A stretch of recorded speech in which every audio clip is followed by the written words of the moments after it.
क्या आपको पता है रोटी को इंग्लिश में क्या कहा जाता है? क्या आप ये जानते हैं कि रामायण सिर्फ इंडिया का ही नहीं बल्कि थाईलैंड का भी नेशनल बुक है। कि हम जो सेल्फी लेते हैं ना, उस सेल्फी में भी Guinness book of world record में दर्ज है कि सबसे ज़्यादा सेल्फी एक टाइम में, मतलब बहुत कम टाइम में बहुत ज़्यादा सेल्फी किसने उठाया है। तो ऐसे ही कुछ रैंडम फैक्ट्स के बारे में आज जानेंगे। मैं हूँ फैक्ट में से 2.0, आपको वेलकम करता हूँ इस वीडियो में। चलिए इस वीडियो को स्टार्ट।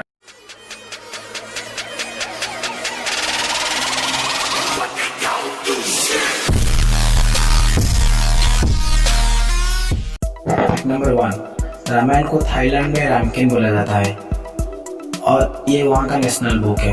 क्या आपको ये बात मालूम था? ठीक है, तो चलिए आगे चलते हैं। और यहाँ वहाँ का जो कैपिटल है ना, उस कैपिटल का नाम है अयोध्या।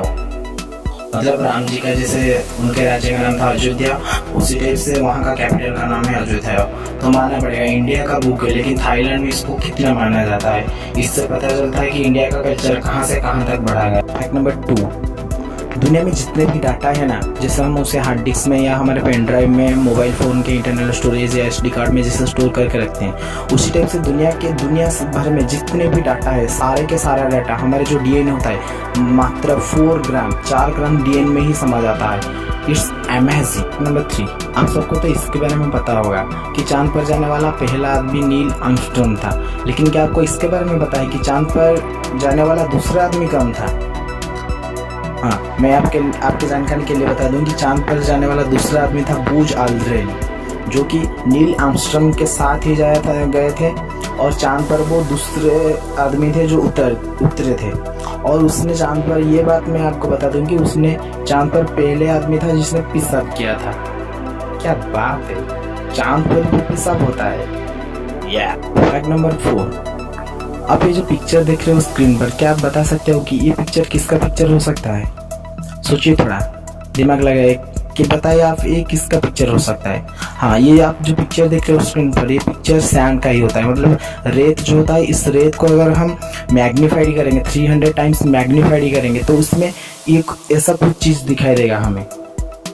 ये बात आपको पता नहीं था ना? तो देखिए कितना अजीब दिख रहा है ना, लेकिन ये सैंड ही है जिसको हम मैग्नीफाइड करेंगे। अगर इसको जैसे हम बोलते हैं जूम करेंगे, तो 300 टाइम्स जूम करने के बाद उसमें से ऐसा कुछ चीज़ दिखाई देगा हम। फैक्ट नंबर 5, ऑस्ट्रेलिया का नेशनल एनिमल कंगारू। इसके बारे में तो आप सबको पता है, लेकिन क्या आपको इसके बारे में ये बात पता है कि जो कंगारू को मेल कंगारूज होते हैं, वो फीमेल कंगारूज को उनकी तरफ अट्रैक्ट करने के लिए, उनकी तरफ खींचने के लिए अपने मसल्स दिखाते हैं। जैसे हम बॉडी बिल्डिंग में अपने मसल्स दिखाते हैं, ये सब जो बॉयज होते हैं उनको तो पता होगा कि लेडीज़ को अट्रैक्ट करने के लिए वो सब बॉडी बिल्डिंग करते हैं। फिलहाल अभी ये एक फैशन भी बन गया है। लेकिन जो मेल कंगारूज होते हैं ना, वो मेल कंगारूज भी वैसे ही अपने मसल्स दिखाते हैं फीमेल कंगारूज को, जिसकी वजह से फीमेल कंगारूज अट्रैक्ट होकर उसकी तरफ चले आए। Fact number 6, selfie.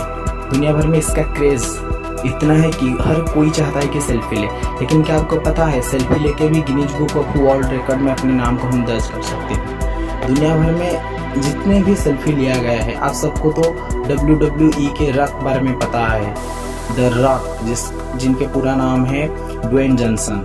हाँ, उन्होंने 3 मिनट में सबसे ज़्यादा सेल्फी लेकर Guinness book of world record में अपने नाम को दर्ज किया है। फैक्ट नंबर 7, आप सबने हैरी पॉटर का पिक्चर देखा होगा। अगर नहीं देखे हो तो आप देख सकते हो। हैरी पॉटर बहुत ही अच्छा पिक्चर है बच्चों के लिए, कुछ सीखने के लिए वहाँ पर बहुत सारी चीज़ें। तो हैरी पॉटर में जिस बच्चे ने हैरी पॉटर का किरदार निभाया था, क्या आपको पता है वो अपने स्कूल टैक्स, जितने भी टैक्स थे, उस सारे टैक्स को पिक्चर में ही फिल्माया गया था। मतलब पिक्चर में जब भी उसको स्कूल टैक्स दिया जाता था करने के लिए, वो अपने खुद रियल लाइफ का जो स्कूल टैक्स दिया जाता था उसको पिक्चर में करता था, क्योंकि इससे उसका टाइम भी बच जाता था और डायरेक्टर का सीन भी शूट हो जाता था। कितनी अजीब बात है, वो बहुत ही समझदार लड़का था। नंबर 8, अगर मैं आपसे पूछूं कि भारत का राजधानी कौन सा है, तो आप सबको तो इसके बारे में पता है कि भारत का राजधानी न्यू दिल्ली है। लेकिन क्या आपको इसके बारे में पता है कि एक दिन के लिए इलाहाबाद जो है ना, वो भारत का राजधानी बना था 1858 में। 1858 में एक दिन के लिए इलाहाबाद भारत का राजधानी बना। 9, टीवी पर जो एडवर्टाइजमेंट देता है उसके बारे में आप सबको पता है, और आप देख सकते हो कि टीवी पर जो एडवर्टाइज देता है सारे कंपनियों का कुछ स्लोगन होता है। जैसे कि आप कैडबरी का एडवर्टाइजमेंट देख लो, वहाँ पे क्या देता है, कुछ मीठा हो जाए। ये सब क्यों कहा जाता है, इस सब इसीलिए कहा जाता है कि उनके जो कस्टमर है उनका ग्रोथ हो। उसी टाइप से हमारे इंडिया में जो टूरिज्म आता है, जो बाहर से इंडिया घूमने आते हैं, उनके लिए भी कुछ स्लोगन लिखा गया है। जैसे लिखा गया है हमारे इंडियन टूरिज्म को ग्रोथ करने के लिए लिखा जाता है कि इनक्रेडिबल इंडिया। आप सबने इसको टीवी पर देखा है। उसी टाइप से 2007 में स्कॉटलैंड ने भी ट्राई किया था कि उसके जो टूरिज्म है उसको बढ़ाने के लिए कुछ ऐसा स्लोगन लिखा जाए जिसको पढ़ने के बाद टूरिज्म ज्यादातर बढ़ेंगे, मतलब ऐसा बना जाता था।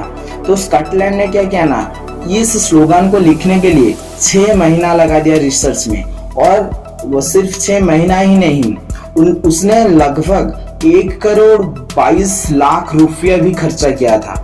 लेकिन आखिर में सिर्फ इसी वर्ड पर जाके वो अटके कि वेलकम टू स्कॉटलैंड। क्या फैक्ट है, दिमाग घूम जाता है तो मेरा।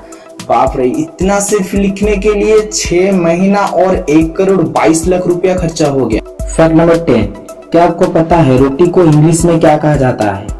आप सबको दिमाग में यही बात आया होगा कि रोटी को तो इंग्लिश में ब्रेड कहा जाता है। नहीं, रोटी को इंग्लिश में ब्रेड नहीं, रोटी को इंग्लिश में टोर्टिला बोला जाता है। TORTILLA, टोर्टिला, जो कि मेक्सिको में बहुत ज्यादा यूज किया जाता है इस वर्ड को।